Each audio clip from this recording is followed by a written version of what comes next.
हर चुनाव की एक कीमत तो होती है, लेकिन सोचिए क्या हो जब ये कीमत इंसानी जान बन जाए। आज हम बात करने वाले हैं भारत की चुनावी सूचियों के पीछे छिपे एक बहुत ही परेशान करने वाले सच की। ये लाइन सीधे मुद्दे की नब्ज पकड़ती है। मतलब वो प्रोसेस जो तय करता है कि वोट कौन देगा, जो हमारे लोकतंत्र की एकदम बुनियाद है, वो जानलेवा बन गया है।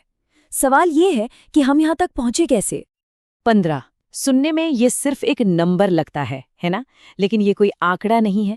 ये 15 जिंदगियां हैं। 15 चुनाव कर्मचारी जो लोकतंत्र का एक बहुत ही बेसिक, एक बुनियादी काम कर रहे थे और उनकी जान चली गई। और बात सिर्फ इतनी ही नहीं है, ये 15 मौतें सिर्फ 19 दिनों के अंदर हुई हैं, वो भी 6 अलग अलग राज्यों में। तो जाहिर है ये कोई इत्तेफाक तो नहीं हो सकता। ये एक बहुत बड़ा संकट है जो हमारे सामने खड़ा हो रहा है। तो इस पूरी त्रासदी को अगर समझना है तो हमें सबसे पहले उन लोगों को समझना होगा जो इसके ठीक बीच में हैं। आखिर ये लोग हैं कौन? कौन चुका रहा है इसकी सबसे भारी कीमत? ये है ब्लॉक लेवल ऑफिसर यानी बीएलओ। पर ये कोई बड़े गुमनाम अफसर नहीं है, नहीं नहीं। ये हमारे आपके आस पड़ोस के टीचर हैं, आंगनवाड़ी वर्कर हैं, या फिर जीविका दीदी जैसी महिलाएं जो कम्युनिटी के लिए काम करती हैं। सच कहें तो यही लोग लोकतंत्र का असली चेहरा हैं। तो सवाल उठता है कि इनकी जान जा क्यों रही है? वजह है बेहिसाब दबाव।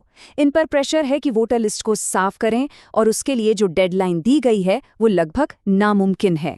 जरा सोचकर देखिए उस स्ट्रेस को। ऊपर से अधिकारियों का प्रेशर, देर देर रात तक काम, और फिर अपने ही जान पहचान वालों, अपने ही पड़ोसियों का नाम लिस्ट से हटाने का दर्द। कोई ताज्जुब नहीं कि इसका नतीजा हार्ट अटैक और सुसाइड के तौर पर सामने आ रहा है। पर एक सवाल यहाँ ये भी उठता है कि ये सब अभी क्यों हो रहा है? मतलब बीएलओ का पद तो 2006 से है, पर इतनी सारी मौतें एक साथ, ऐसा तो पहले कभी नहीं सुना। तो फिर अचानक ऐसा क्या बदल गया? और बस यही सवाल हमें इस पूरी कहानी के अगले हिस्से पर ले आता है, और वो हिस्सा जुड़ा है खुद इलेक्शन कमीशन के रोल से और कुछ बहुत ही गंभीर संवैधानिक सवालों से। अब यहाँ से मामला थोड़ा और पेचीदा हो जाता है। सोर्स का ये आरोप है कि इलेक्शन कमीशन एक ही नियम को अलग अलग जगह अलग अलग तरीके से लागू कर रहा है। जैसे आंध्र प्रदेश और तमिलनाडु में कमीशन ने चुनाव से ठीक पहले सरकारी स्कीमों को रोक दिया, लेकिन बिहार में चुनाव की घोषणा से ऐन पहले जीविका दीदियों के अकाउंट में पैसे डालने की इजाजत दे दी, और इनमें से कई तो खुद बीएलओज भी हैं। तो आरोप एकदम साफ है। क्या कमीशन एक निष्पक्ष अंपायर है, या फिर वो कुछ टीमों का पक्ष ले रहा है? और यहीं से एक और भी बड़ा और ज्यादा परेशान करने वाला सवाल खड़ा होता है। क्या ये जो वोटर लिस्ट को अपडेट करने का काम चल रहा है वो असल में नागरिकता का एक छिपा हुआ टेस्ट तो नहीं है? सोर्स के मुताबिक ये तो अपने अधिकार क्षेत्र से बाहर जाने जैसा है। देखिए, इलेक्शन कमीशन का काम ये पक्का करना है कि जो योग्य नागरिक हैं वो वोट दे पाएं। उनका काम ये तय करना नहीं है कि कौन नागरिक है और कौन नहीं। वोटर लिस्ट से किसी का नाम हटाना मतलब उसके वोटिंग के अधिकार को कुछ समय के लिए रोकना हो सकता है, पर यह उसकी नागरिकता पर ही सवाल खड़ा करना नहीं होना चाहिए। तो जब हम इन दोनों चीजों को एक साथ रखकर देखते हैं, एक तरफ चुनाव कर्मचारियों पर इतना भयंकर दबाव और दूसरी तरफ संस्था की निष्पक्षता पर उठते सवाल, तो हमें क्या दिखाई देता है? हमें दिखाई देता है हमारे लोकतंत्र के लिए एक सीधा सीधा खतरा। जरा इसकी टाइमिंग को देखिए।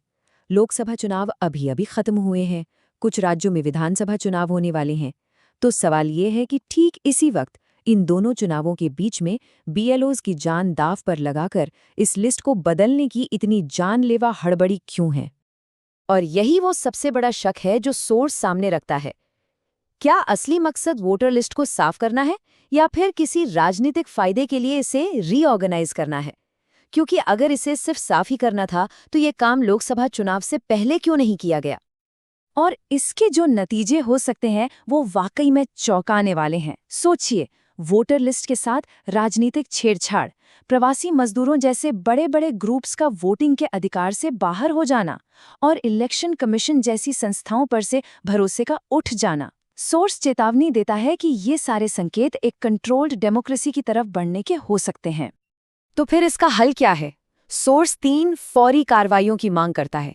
नंबर 1, ये जो जानलेवा डेडलाइंस हैं इन्हें तुरंत रद्द किया जाए। नंबर 2, जिन परिवारों ने अपनों को खोया है उन्हें इंसाफ मिले। और नंबर 3, इलेक्शन कमीशन अपनी निष्पक्षता को फिर से साबित करने के लिए जरूरी कदम उठाए। और आखिर में ये पूरी बात हमें एक ऐसे सवाल पर लाकर छोड़ देती है जिस पर हम सबको सोचना चाहिए।